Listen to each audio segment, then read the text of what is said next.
Comment as-tu rencontré l'appât, Denis? Ça a commencé dans les années 90. Alors je ne tiens pas mon journal intime. Il y a quand même quelque chose qui m'a beaucoup étonné quand j'étais à l'APA, c'est le nombre de ce mot que j'ignorais à l'époque, je suppose, diaristes. En particulier dans les hautes instances, ce sont tous des diaristes. Mais c'est un peu...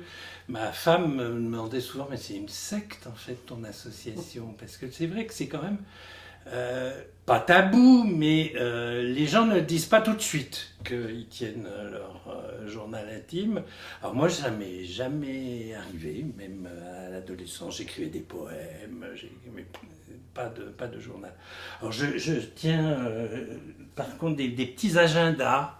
Hein, pendant des années, j'ai acheté ce genre de choses. Là, c'est 1991. Alors, je n'avais pas encore rencontré l'APA, mais j'ai ça jusque dans les années 2000. C'est minuscule. Donc, je tenais ce petit chose de carnet où on note ce qu'on a fait chaque jour. Alors, j'ai commencé un atelier d'écriture dans les années 90, les ateliers Elisabeth Bing.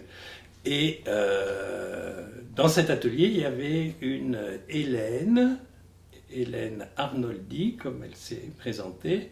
Et elle a expliqué que depuis l'âge de 15 ans, elle tenait son journal et au fil des mois, elle nous a parlé de l'association pour l'autobiographie en disant son enthousiasme d'avoir envoyé à Amberieu un de ses carnets qui avait été lu et la personne qui l'avait lu avait été absolument emballée et pour Hélène, c'était une découverte que ça pouvait intéresser quelqu'un. Ensuite, elle nous a parlé avec enthousiasme des journées de l'autobiographie auxquelles elle avait participé.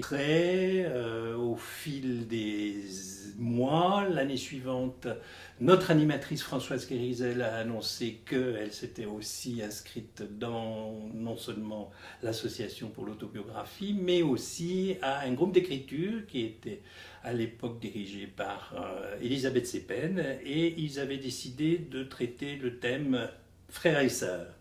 Le problème, c'est comme souvent dans les ateliers d'écriture et dans le groupe de l'APA sur frères et sœurs, c'est qu'il y avait que des sœurs. Donc Françoise m'avait demandé si j'aurais voulu faire le frère. C'est ainsi que je suis devenu frère Denis. Donc, c'est lors de ces réunions de ce groupe qu'Elisabeth Sepen m'a demandé si ça m'intéresserait. Elle était à l'époque, comme aujourd'hui encore, dans l'équipe Faute à Rousseau, la revue de l'association.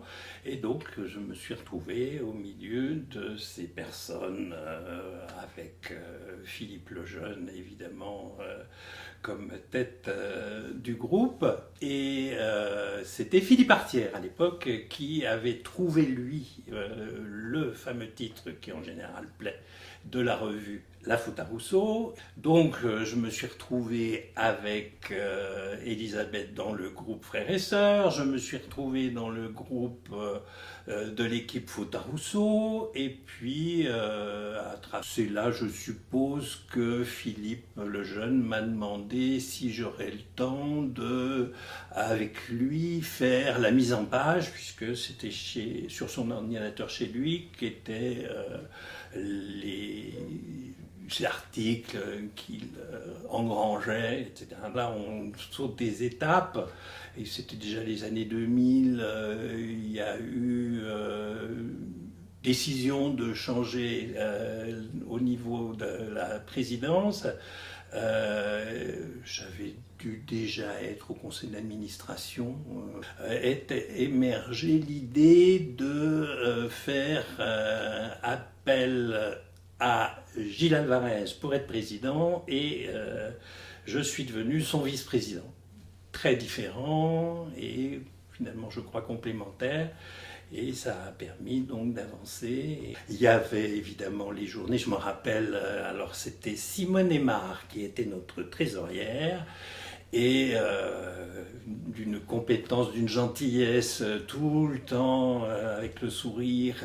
C'était elle qui gérait au niveau financier les journées de l'autobiographie qui souvent ont été, alors ça alternait avec Ambérieux, mais à Marly-le-Roi. Et je me rappelle une année, c'est moi qui ai fait, on n'avait pas encore de personne à Ambérieux qui soit employée, comme ensuite Christine Coutard et aujourd'hui Florian. Je me rappelle une année avoir fait, je serais incapable de recommencer, toute l'administration des journées de Marly. Et puis ensuite, j'ai pris quelques reculs parce que finalement, je suis parti de la région parisienne. Cela ne m'empêche pas de continuer d'écrire pour la faute à Rousseau et également lors des journées qui sont évidemment une date très importante, un moment extrêmement important, aussi bien pour se retrouver entre vieux de la vieille que toujours, c'est quand même un grave problème hein, au niveau de notre association, mais c'est pas la seule association qui se retrouve. On est tellement bien ensemble que on continue de rajeunir ensemble, mais à chaque fois, je me rappelle quand on faisait, quand j'avais fait ce fameux les inscriptions des journées de Marly, on était content parce que sur la région parisienne, on arrivait quand même à avoir un certain nombre, quand on avait 10% de jeunes et de personnes qu'on ne connaissait pas du tout, on était très contents. J'anime encore aussi, puisque lorsque j'étais aux ateliers Bing, j'avais fait une préparation, j'ai un splendide diplôme d'animateur d'atelier d'écriture. J'aime beaucoup animer. En général, le public des apaïstes est tout à fait preneur. On n'a pas... Non, des fois, on arrive quand même à avoir plusieurs personnes qui n'ont jamais écrit et qui ont encore... Donc, mais je ne suis pas écrivain, je ne sais pas écrire. Et c'est évidemment, pour un animateur d'atelier d'écriture, le challenge. Là, c'est...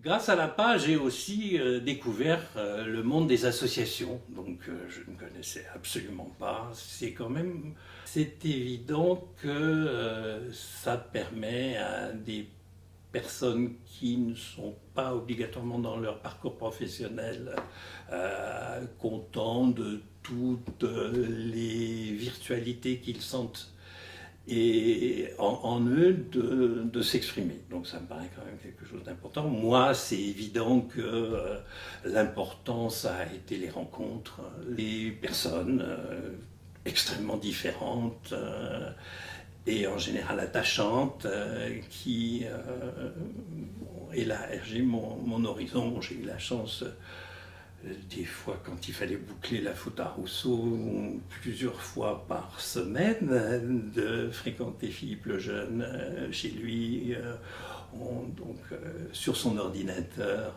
essayer de monter les articles pour la faute à Rousseau, et là j'ai évidemment bénéficié de son aura que tout le monde connaît. Que ne m'a-t-il pas fait découvrir? Et je vais montrer en particulier, je suis passé à un niveau supérieur dans mon activité de non-diariste, puisqu'il m'avait fait découvrir, il avait fait un article une fois pour la faute à Rousseau, sur le 5-year diary britannique, qui sont donc ces petits livres où chaque année on peut écrire, alors c'est sur 5 ans, donc il y a une page par jour et on peut écrire ce qu'on a fait. Alors c'est très pratique parce que du coup on voit ce qu'on a fait l'année précédente et puis bon, son esprit toujours pour moi extraordinaire, qui en manque beaucoup de synthèse. Vraiment, on lui explique quelque chose, tout de suite la solution arrive claire. Et c'est surtout, c'est non seulement un esprit clair, mais qui ne jargonne pas, qui est absolument au niveau de son interlocuteur. La seule chose qu'on pourrait reprocher à Philippe, je le dis quand même de manière officielle, c'est toute sa carrière d'écriture a été orientée vers le refus de cette fameuse phrase « le moi est haïssable ».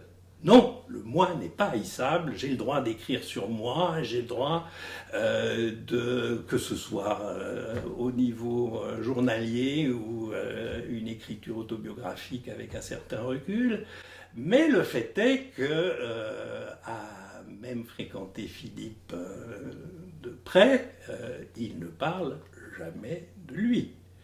Il est d'une écoute absolument 100%, toujours disponible, etc. Mais donc, quelque part, le moi de Philippe reste haïssable. Peut-être est-ce justement pour ça qu'on aime encore plus Philippe.